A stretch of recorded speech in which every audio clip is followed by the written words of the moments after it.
Hello guys, today we are diving into a very controversial topic.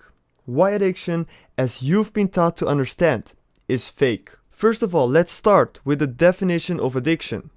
An inability to stop doing or using something, especially something harmful, like drugs, alcohol, but you've probably experienced the same with pornography. And while it may feel really frustrating to be addicted or to feel addicted, the simple truth remains that you are free to choose your behavior. Now you might be thinking, but Carrie, what about these brain scans? Don't they prove addiction being real? Yes, brain scans show changes in the brain of someone who repeatedly engages in addictive behaviors.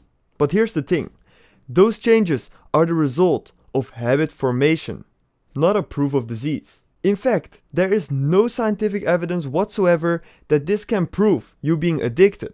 It only proves that your brain changes according to your habits, and that is something we already know. For instance, if you play the piano for every day, this changes your brain, okay? And you can also take brain pictures of that. Now, this doesn't mean that you are addicted to the piano, does it? It only means you have formed a habit, and the same applies to addiction. The changes in your brain reflect the habits you have developed, not that you are powerless or that your brain is hijacked or something. Now, did you know that 75% of people who struggle with addiction recover without any formal treatment? The only difference between these people and others is that these people did not think of themselves as being sick, as being powerless, as being hijacked.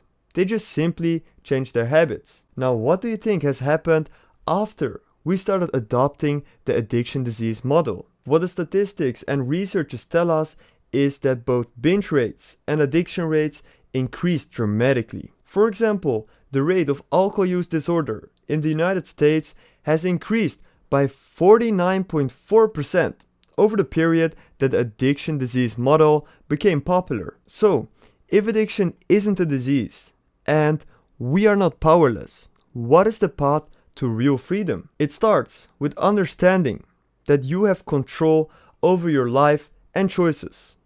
The first step to overcoming any addiction is realizing that you are not a victim of disease. You are in control. Also, if you need more help getting free from PMO, watch this video about the spiral method that helped many men quit for good. Good luck.